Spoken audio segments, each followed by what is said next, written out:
Finishing होती क्या है, इसका उपयोग क्यों किया जाता है और कहाँ किया जाता है। तो सबसे पहले हम लोग सतह क्या होती है इसको जानें। तो बच्चों, किसी भी वस्तु की ऊपरी परत जो आपको दिखती है सतह कहलाती है। क्या?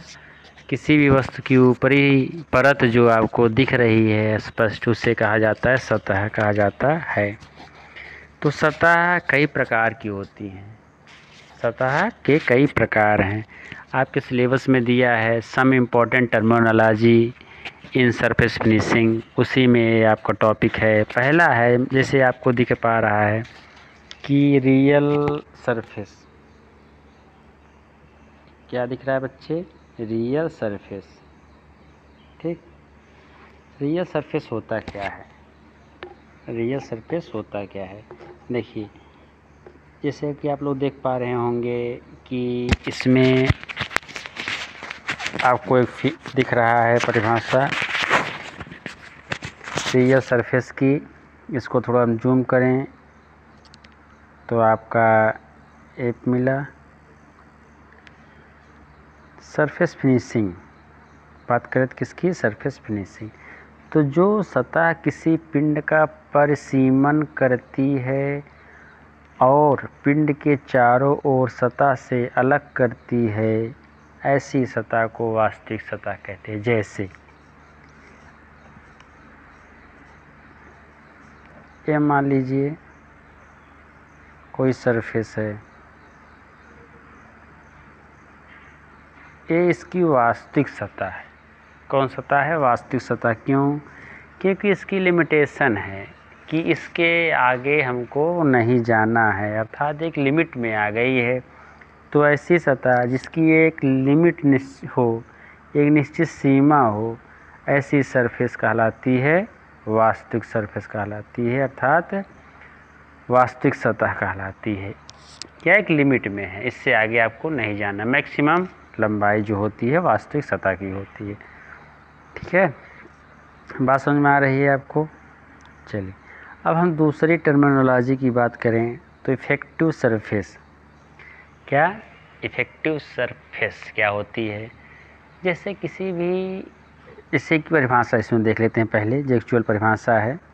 यांत्रिक विधियों से प्राप्त वह सतह जो वास्तविक सतह का निकटतम प्रतिनिधित्व करती है, प्रभावी सतह कहलाती है।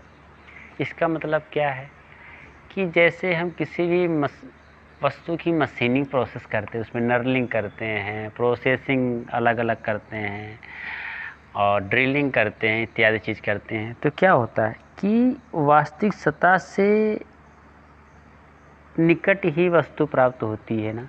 जैसे कोई 5 सेंटीमीटर की वस्तु है, ये वास्तविक सतह है इसकी। अगर हम उसको और मशीनिंग यांत्रिक विधियों द्वारा, लिखा है ना यांत्रिक विधियों से प्राप्त, अर्थात यांत्रिक प्रोसेस में करते हैं, जैसे सरफेस फिनिशिंग प्रोसेस करते हैं, तो क्या होगा? सरफेस फिनिशिंग करेंगे तो उसकी कुछ धातु कमी होगी, धातु ऊपर से हटेगी, तो क्या होगा? वास्तविक सतह से कुछ छोटी प्राप्त होगी ना आपकी, उसकी लंबाई भी छोटी हो जाएगी, हल्की चौड़ाई भी छोटी हो सकती है। तो क्या उसके निकट ही प्राप्त हो रही है? किसके? वास्तविक सतह के निकट ही यह सतह प्राप्त हो रही है। इसी के कारण इसे कहा जाता है इफेक्टिव या प्रभावी सतह कहा जाता है। बात समझ में आ रही नहीं समझ में आ रही है आपको? दो सतह हो गई। तीसरी सतह की बात करें तो ज्योमेट्रिकल सरफेस। क्या बच्चों? Geometrical surface. इसमें क्या होगा? ये क्या होती है? देखो, जैसे कि आप लोग इसमें लिखा हुआ है, दिख रहा है आपको, डिजाइन एवं उत्पादन के प्रक्रम के अनुसार यह प्रस्तावित सतह प्रोपोज्ड सरफेस जिसके लिए आकृति एवं सतह रुक्षता की त्रुटियों में ध्यान में नहीं रखा जाता है, अर्थात क्या करें? इग्नोर कर दिया जाता है, ऐसी सतह को ज्यामितीय सतह कहा जाता है। ठीक है, कहने का मतलब ये है कि इसमें जो सतह के अंदर रुक्ष हो रहे हैं, अर्थात रफनेस है, रफ है, उसमें कुछ ऊंच नीच इस तरह से वहाँ पे सतह बनी हुई है, उनको क्या कर दिया जाता है, इग्नोर कर दिया जाता है। क्या कर दिया जाता है, इसको इग्नोर कर दिया जाता है। तो ऐसी सतह क्या कहलाती है, ज्योमेट्रिकल सरफेस कहलाती है। अब अगला आता है सतह रुक्षता, सरफेस रफनेस।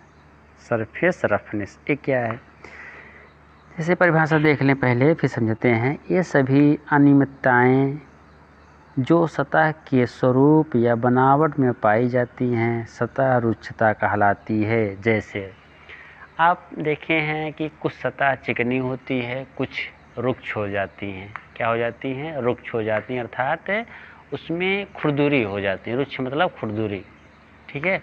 तो क्या होती है, जो खुरदुरी सतह होती हैं उसे ही कहा जाता है सतह रुक्षता, अर्थात रफ है, वो सरफेस फिनिश नहीं है, वो सरफेस रफ है।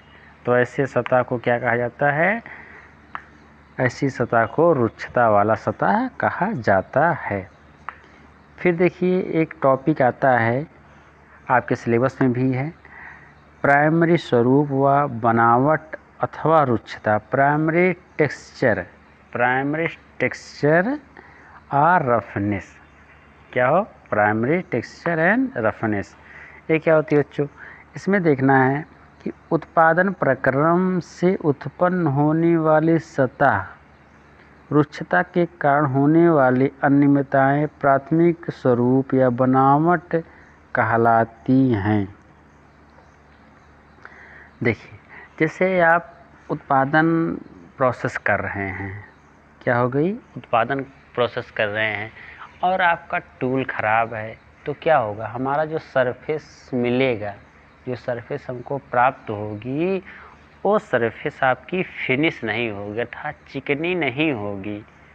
तो ऐसी सतह जब आपको प्राप्त हो तो ऐसी सतह कहलाती है प्राथमिक स्वरूप या प्राइमरी टेक्सचर कहलाती है।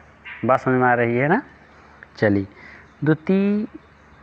द्वितीय स्वरूप या सेकेंडरी टेक्सचर क्या कहलाती है, मशीनन क्रिया के दौरान या क्रिया से कारखंड में कंपन, डिफ्लेक्शन, चटचटाहट, ऊष्मा उपचार आदि कारणों से होने वाली अनियमितताओं को सेकेंडरी स्वरूप कहते हैं। प्राइमरी क्या था कि जब हम कोई वस्तु प्रोडक्शन, किसी वस्तु का प्रोडक्शन कर रहे हैं तो क्या होगा, उसमें अनियमितताएं हो जाती हैं। क्या हो जाती हैं, अनियमितताएं हो जाती हैं।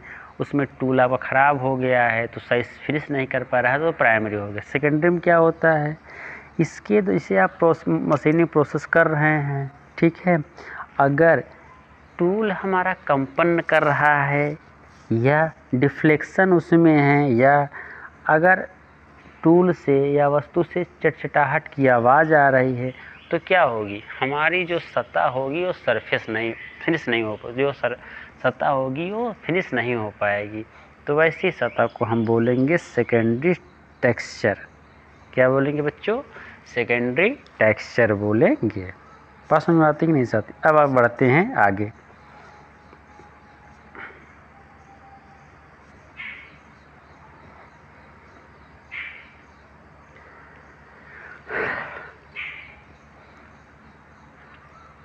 अब देखिए